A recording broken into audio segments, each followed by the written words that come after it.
Olá, seja bem-vindo. Você sente queimação, azia, indigestão após as refeições? Saiba que não está sozinho. Segundo a Federação Brasileira de Gastroenterologia, cerca de 30% dos adultos têm refluxo. Este é o assunto de hoje. Eu converso com Walid Omar. Ele é cirurgião do aparelho digestivo e fala conosco de Paranaguá. Tudo bem, Walid? Tudo bem. O que é exatamente o refluxo? O refluxo gastroesofágico, por definição, é o fluxo retrógrado, então é o que volta do estômago e do duodeno para o esôfago. Quais são as causas? São condições de hábitos de vida, então a parte alimentar, as condições de alimentação e, em alguns casos, até condições anatômicas que predispõem ao refluxo. Ele é hereditário?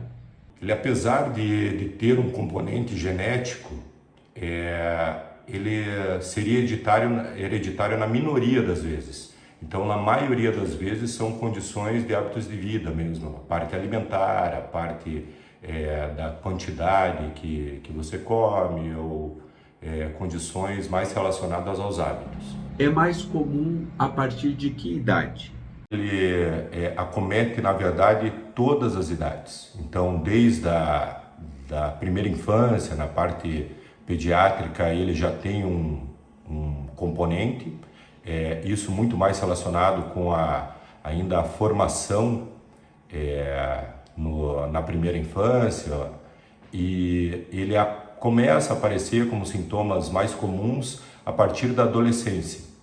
Então a gente coloca uma doença como uma doença de um adulto jovem até mais ou menos os 40, 50 anos, quando aparecem os primeiros sintomas. Quanto do refluxo é hábito e quanto é fisiológico? Os hábitos de vida, eles estão relacionados com a grande maioria dos sintomas. Fisiologicamente, nós temos como, vamos colocar um termostato, o nosso cérebro diz para a gente quanto que a gente deve comer e quando parar de comer. Então, nisso ele é fisiológico, e quando ele ultrapassa esses limites, ele passa a ser patológico. Então, muito mais relacionado aos hábitos e muitas vezes também a condições anatômicas. Deitar-se logo após as principais refeições favorece o refluxo?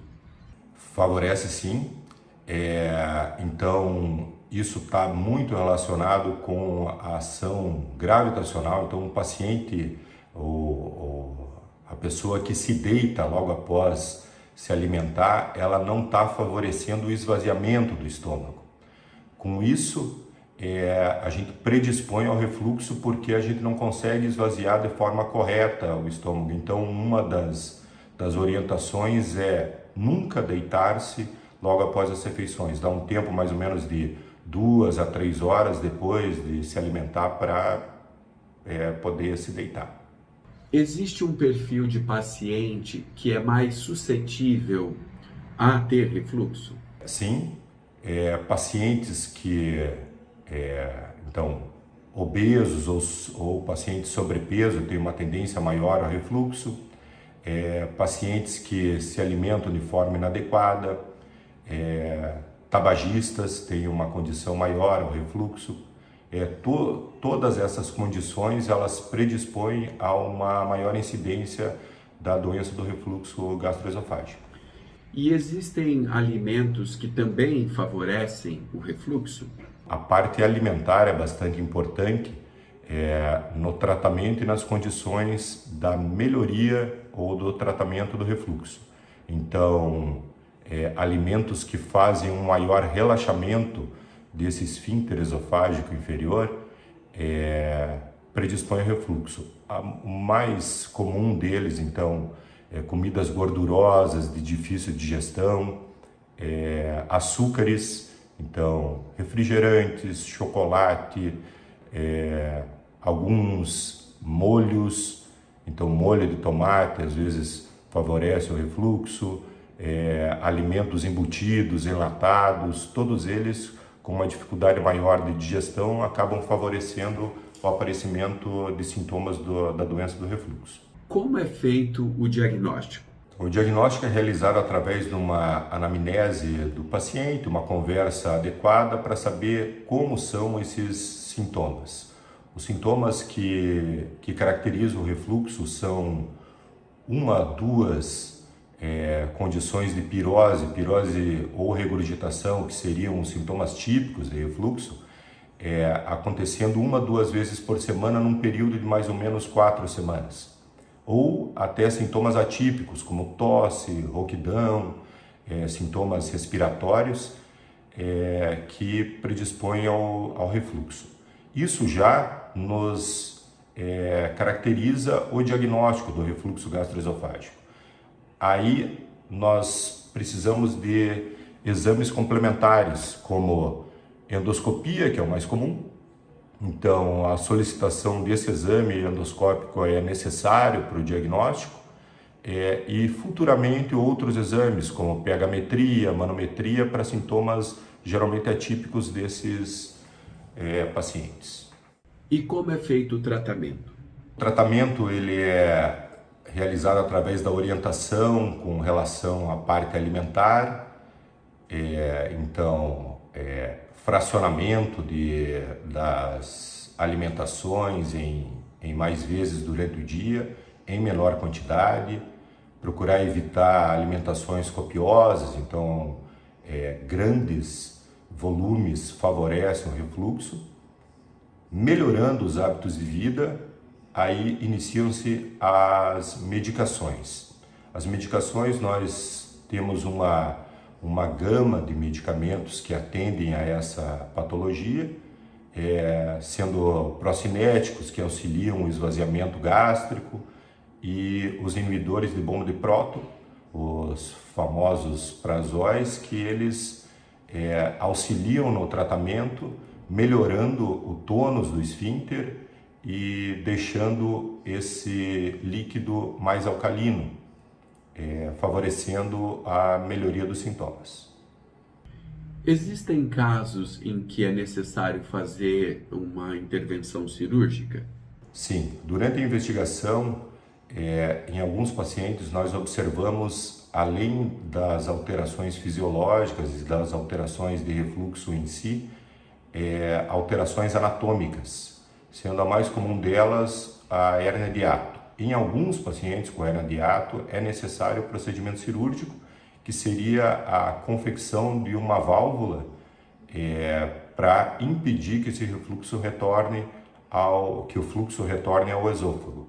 Então é a confecção de uma válvula realizada com parte do estômago, sendo ela de alguns tipos individualizados para cada paciente. E depois desses tratamentos, o refluxo ainda pode voltar? Infelizmente, eles podem voltar se você não mantiver todos esses cuidados. Então, a alimentação da forma correta, perda de peso, interrupção do tabagismo, início de atividade física, tudo isso, se não for continuado, existe uma possibilidade de retorno dos sintomas e que seriam retratados ou novamente investigados. Quais as dicas você dá para as pessoas evitarem ter refluxo? A dica mais importante para evitar o refluxo seria a alimentação da forma correta. Então, a parte alimentar seria a base do tratamento do refluxo. Como eu já falei antes, seriam alimentações em menor quantidade, evitar se alimentar e logo se deitar. Então, a última alimentação noturna deve ser feita pelo menos 2 a 3 horas antes de se deitar. Interrupção de hábitos que favorecem o relaxamento desse esfíncter, como tabagismo, bebidas alcoólicas, açúcares, então chocolate associado, tudo isso favorece o tratamento e a manutenção de uma vida com nenhum ou pouco refluxo. Ingerir líquidos durante a refeição favorece o surgimento do refluxo? Essa também é uma pergunta que não é tão fácil a resposta, mas se nós pensarmos no esvaziamento gástrico, se a gente ingerir líquidos durante a alimentação, nós estamos favorecendo um acúmulo de líquido no estômago e com isso favorecendo o refluxo. Então a orientação é de que os líquidos sejam optados ou realizados após as refeições, não durante as refeições. Walid, obrigado pela entrevista. Muito obrigado, Edenilson. Até mais. E a você, obrigado pela atenção e até o próximo vídeo.